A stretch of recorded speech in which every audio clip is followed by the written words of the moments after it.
दोस्तों, आज के इस वीडियो में हम आपको इस्लामी तारीख के एक ऐसे महान योद्धा के बारे में बताने वाले हैं जिसने करबला के वाक़ये के बाद यानी कि हजरत इमाम हुसैन की शहादत के बाद इमाम हुसैन के कातिलों को चुन चुन कर मारा था। जी हाँ, हम बात करने वाले हैं मुख्तार अल सकफी के बारे में और आपको बताने वाले हैं कि किस तरह से मुख्तार ने इमाम हुसैन के कातिलों से बदला लिया था। जानकर आप सभी का दिल खुश हो जाएगा, इसलिए आप इस वीडियो को आखिर तक जरूर देखें। और अगर आपको हजरत इमाम हुसैन से मोहब्बत है तो कमेंट बॉक्स में या हुसैन लिखकर अपने दोस्तों में शेयर कर दें ताकि सारी दुनिया इन जालिमों का अंजाम देख सके। तो चलिए दोस्तों, शुरू करते हैं। दोस्तों, मुख्तार अल सकफी की पैदाइश सन 622 ईस्वी में सऊदी अरब के अल ताइफ में हुई थी। इनके वालिद का नाम अबू उबैदा अल सकफी था। इनके बारे में कहा जाता है कि ये जंग के मामले में इतने काबिल और समझदार थे कि इनकी चर्चा उस वक्त दूर दूर तक की जाती थी।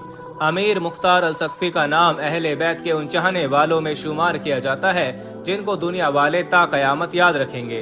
कहा जाता है कि एक मर्तबा मुख्तार अपने बचपन में खेल रहे थे, तभी हजरत अली ने मुख्तार को देखा और इनको अपनी गोद में उठाते हुए प्यार करने लगे और कहने लगे कि ये वही बच्चा होगा जो आगे चलकर मेरे हुसैन के कातिलों से बदला लेगा।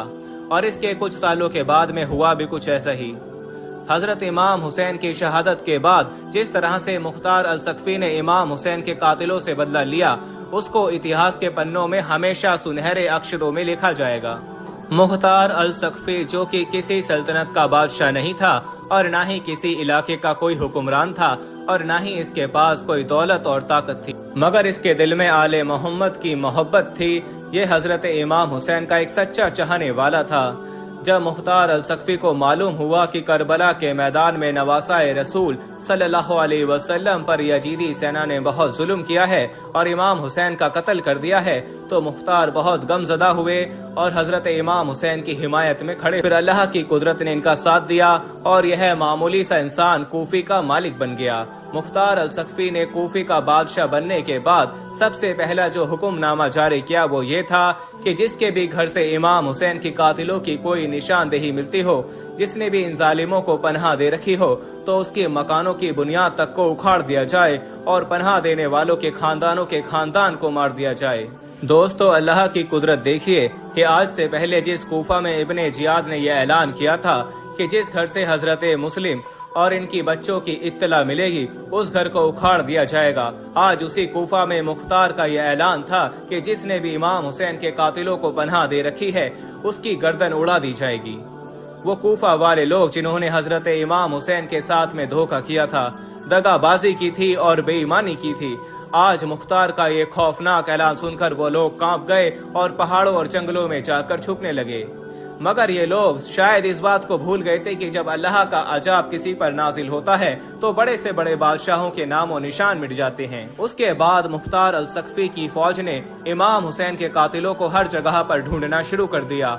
फिर किसी को जंगल से पकड़कर लाया गया तो किसी को तहखाने से पकड़कर लाया गया और बहुत ही जल्द इमाम हुसैन के कातिलों को मुख्तार अल सकफी के सामने पेश कर दिया गया। सबसे पहले उमर बिन साद की बारी आई। उमर बिन साद को देखकर मुख्तार की आंखों में खून उतर आया और वो गरज कर कहने लगे, ऐ दुनिया के जलील कुत्ते, बता तुझे ऐसी कौन सी सजा दूं जिससे मेरी और मेरे मुसलमान भाइयों की दिलों की वो आग ठंडी हो जाए जिसको तूने इन नापाक हाथों से करबला के मैदान में लगाई थी।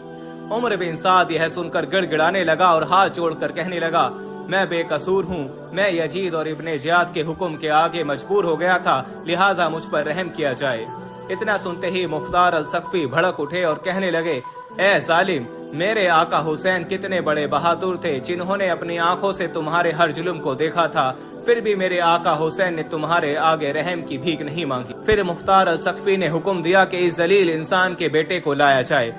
उसके बाद उमर बिन साद की आंखों के सामने ही उसके बेटे की गर्दन उड़ा दी गई ताकि जालिम उमर बिन साद को ये मालूम हो जाए कि अली अकबर की लाश को तड़पते हुए देखकर हजरत इमाम हुसैन के दिल पर क्या गुजरी होगी। फिर उमर बिन साद की आंखों के सामने उसके बेटे की लाश तड़पने लगी और यह जालिम रहम की दुआई करता रहा। इतने में मुख्तार ने तलवार से इसका भी सर उड़ा दिया। उमर बिन साद को जुल्म की सजा देने के बाद सिमर को पेश किया गया।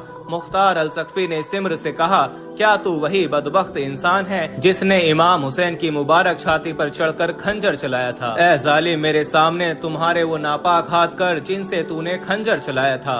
تو یہ سن کر سمر رونے لگا اور گڑ گڑا کر کہنے لگا مجھے ایسا کرنے کے لیے عمر سعد نے مجبور کر دیا تھا۔ اتنا سنتے ہی مختار گرج کر کہنے لگا اے ظالم تجھے شرم نہیں آئی؟ فاطمہ کا لال مسکرا رہا تھا اور تو ان کے گلے پر خنجر چلا رہا تھا۔ سمر نے پھر روتے ہوئے کہا کہ میں بہت پیاسا ہوں، مجھے تھوڑا پانی پلایا جائے۔ یہ سن کر مختار نے کہا اے جلیل، اے کتے انسان، کیا تو نے خنجر چلانے سے پہلے میرے آقا حسین کو پانی پلایا تھا جو آج تم اس سے پانی مانگ رہا ہے؟ پھر سمر نے اپنے دونوں ہاتھ آگے کر دیے۔ مختار الثقفی نے پھر ایک زوردار تلوار ماری اور سمر کے دونوں ہاتھ کٹ گئے اور زمین پر آ گرے۔ اس کے بعد مختار نے سمر کے گلے پر خود خنجر چلایا اور اس کو جہنم واصل کر دیا۔ سمر کو اس کے کیے کی سزا دینے کے بعد مختار الثقفی کے سامنے حرملہ کو پیش کیا گیا۔ مختار نے حرملہ سے کہا کیا تو ہی وہ ظالم انسان ہے جس نے میرے آقا حسین کی جھولی میں معصوم علی اصغر کے حلق پہ تیر مارا تھا؟ یہ سن کر ظالم حرملہ رونے لگا اور گڑ گڑا کر رحم کی بھیک مانگنے لگا۔ پھر مختار نے حرملہ کو اپنے سامنے کھڑا کر لیا اور اپنی فوج کو حکم دیا کہ اس پر تیروں کی بارش کی جائے۔ اس کے بعد حرملہ پر تیروں کی برسات شروع ہو گئی۔ آخری تیر اس کے حلق کے آر پار ہو گئی اور حرملہ کی لاش زمین پر تڑپنے لگی۔ حرملہ کی لاش ابھی زمین پر تڑپ ہی رہی تھی کہ اتنے میں مختار کے سامنے خولی کو پیش کیا گیا۔ خولی کو دیکھ کر مختار کا خون کھول اٹھا، آنکھیں غصے سے لال اٹھی اور گرج کر کہنے لگا کیا تو وہی بدبخت اور ظالم انسان ہے جس نے میرے آقا حسین کے سینے پر برچھا مارا تھا اور پھر امام حسین کے سر مبارک کو نیزے پر چڑھا کر ابن زیاد کے دربار میں کوفہ لایا تھا؟ اے ظالم انسان، میں تجھے جتنی بھی سزا دے دوں تب بھی میرا کلیجہ ٹھنڈا نہیں ہوگا۔ پھر مختار نے حکم دیا کہ اس ظالم کے پہلے دونوں ہاتھ کاٹے جائیں، پھر اس کے دونوں پاؤں کاٹے جائیں، پھر اس کے سینے پر ایک برچھا مار کر اس کو بھی جہنم واصل کر دیا جائے، پھر اس کا سر کاٹ کر نیزے پر چڑھایا جائے اور گلی گلی میں گھمایا جائے۔ اس کے بعد جلادوں نے اس کے ساتھ ایسا ہی کیا۔ اب ادھر ابن زیاد جو کہ آل محمد کی ہری بری ساکھوں کو کاٹ کر ان کے مہکتے ہوئے پھولوں کو توڑ کر آرام سے بے خوف بیٹھا ہوا تھا، مگر اس ظالم کو یہ معلوم نہیں تھا کہ مختار کی شکل میں قہر الہی نمودار ہو چکا ہے۔ اس کے اشاروں پر ناچنے والے عمر بن سعد اور کھولی جیسے ظالم اپنے ظلموں کی سزا پا چکے ہیں۔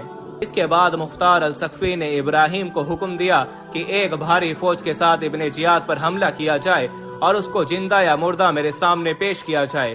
پھر ایسا ہی کیا گیا۔ حملے میں ابن زیاد کچلا گیا، پھر اس کا بھی سر نیزے پر چڑھا کر مختار کے سامنے پیش کیا گیا۔ اس کے بعد مختار الثقفی نے حکم دیا کہ اب ہر وہ شخص جو کربلا کے میدان میں عمر بن سعد کے ساتھ تھا ان سب کا قتل کر دیا جائے، جنہوں نے نہر فرات پر قبضہ کیا تھا، جنہوں نے کربلا کے میدان میں لاشوں پر گھوڑے دڑائے تھے، جنہوں نے کربلا کے میدان میں تیر چلائے تھے، ان سب کا خاتمہ کر دیا جائے۔ اس کے بعد میں ایسا ہی کیا